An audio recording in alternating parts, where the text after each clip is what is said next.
As if you think I'm such a happy person, no, you are wrong by saying my laughter is louder than yours. Shut your freaking mouth.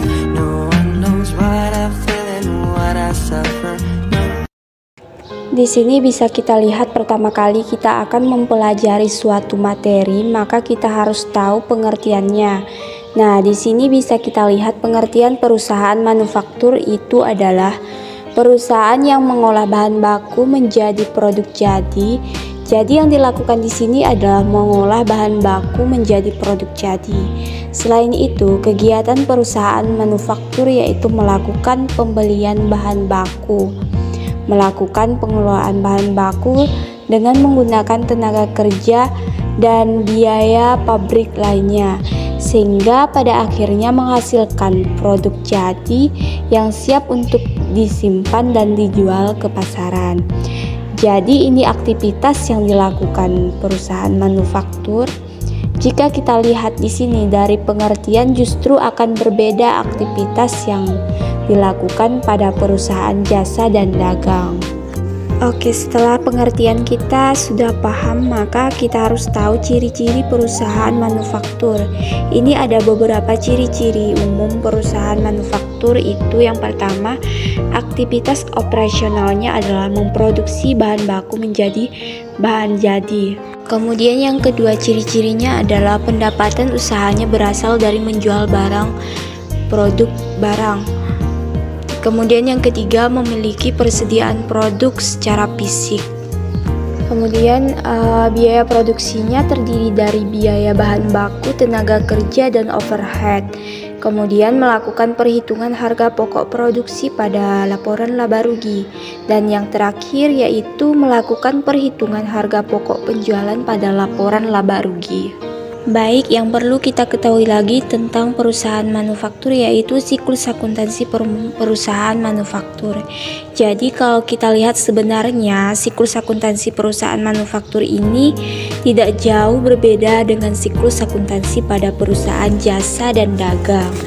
Nah, kalau kita lihat urutannya itu hampir sama, tapi memang di dalamnya ini yang akan berbeda di dalam masing-masing kegiatannya. Jadi tetap yang pertama kali harus ada bukti transaksi.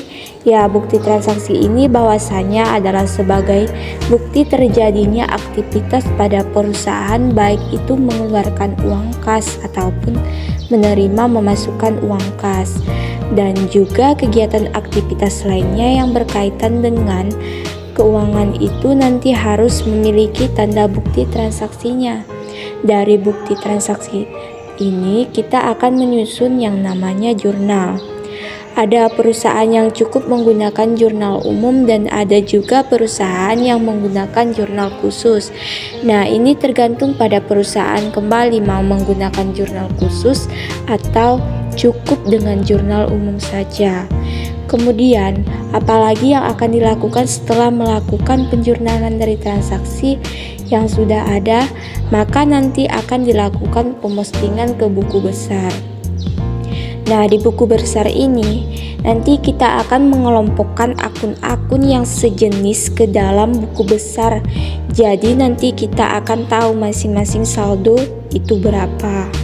Dari hasil saldo-saldo yang ada di buku besar, maka nanti kita akan pindahkan ke neraca saldo. Di neraca saldo ini akan kita ketahui keseimbangan antara aktiva, pasiva, pendapatan, dan beban atau penjualan pembelian lainnya.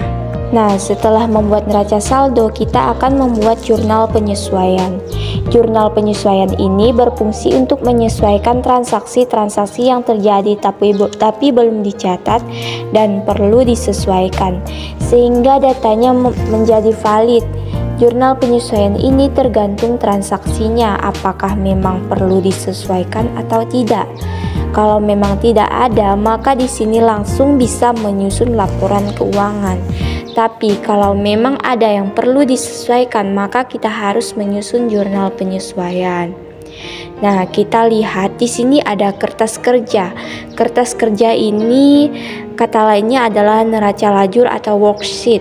Fungsinya ini mempermudah perusahaan untuk menyusun laporan keuangannya. Jadi ini bisa dibuat atau tidak dibuat tergantung masing-masing kebijakan perusahaannya.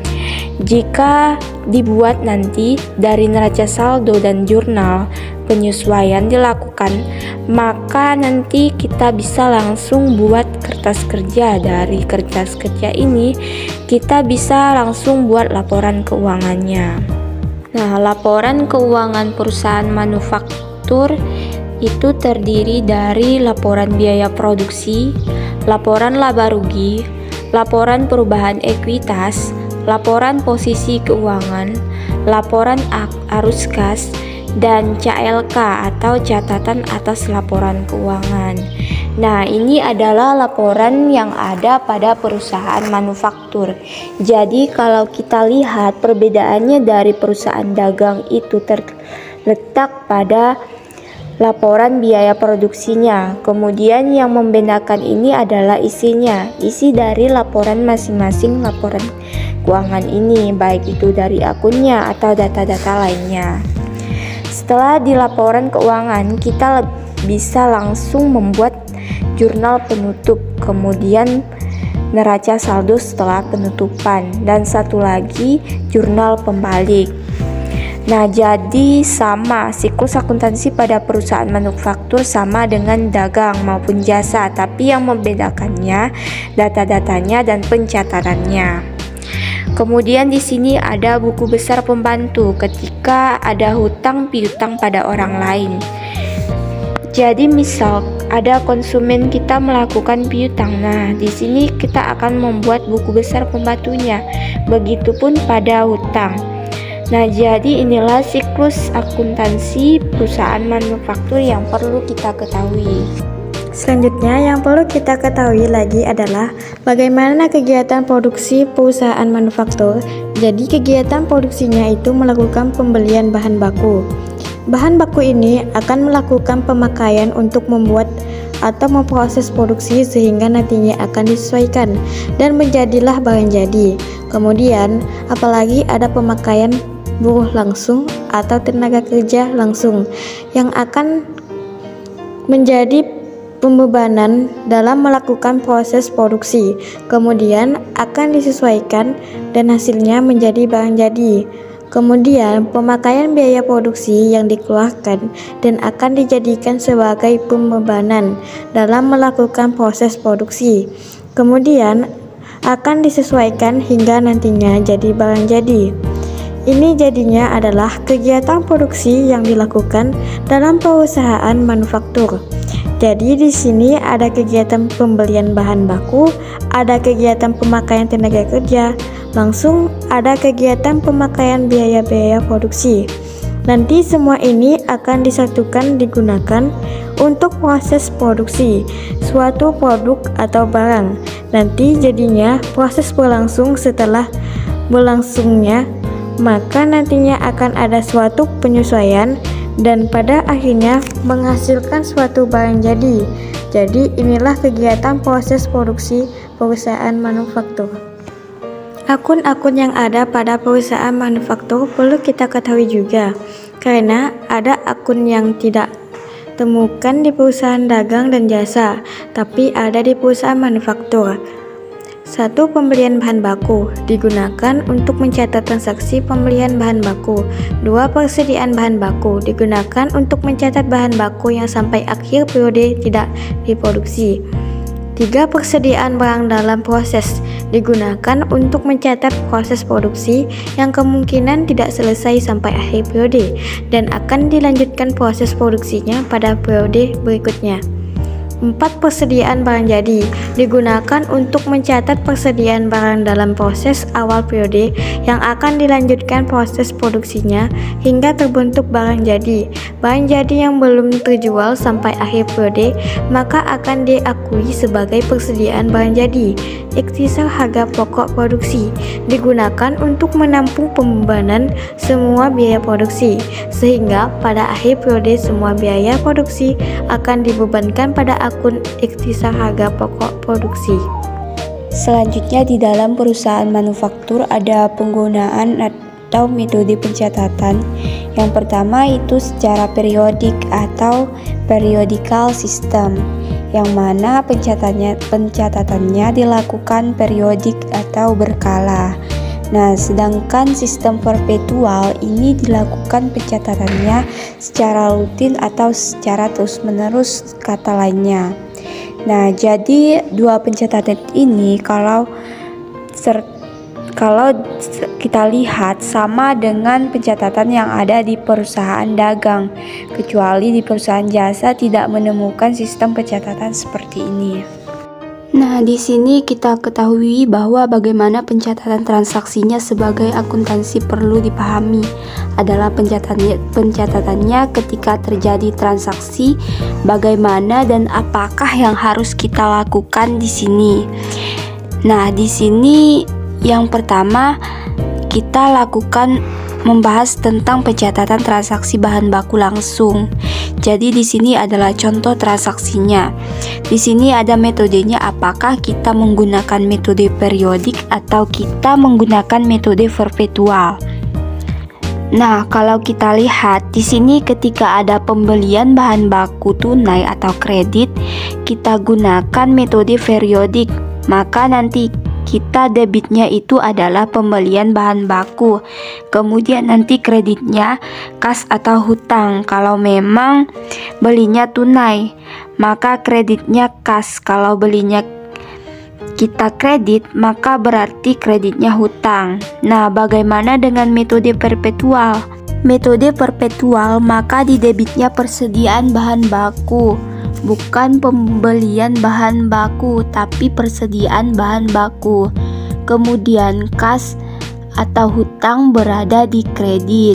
Jadi tergantung apakah belinya secara tunai atau kredit.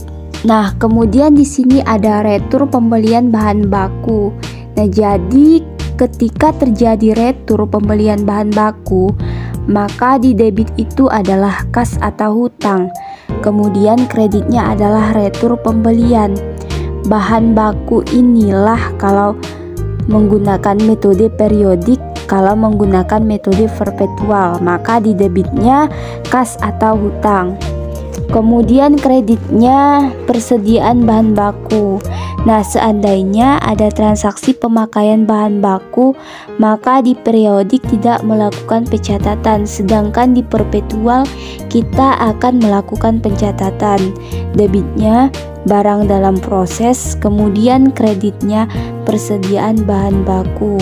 Ketika terjadinya pengembalian bahan yang dikirim, di metode periodik tidak ada pencatatan, tapi ketika kita menggunakan metode perpetual, maka di debit itu adalah persediaan bahan baku, kemudian kreditnya barang dalam proses. Nah, ini adalah pencatatan transaksi bahan baku langsung. Dan selanjutnya adalah pencatatan transaksi bahan penolong. Ada beberapa hal juga perlu diketahui pencatatannya ketika terjadi transaksi bahan penolong.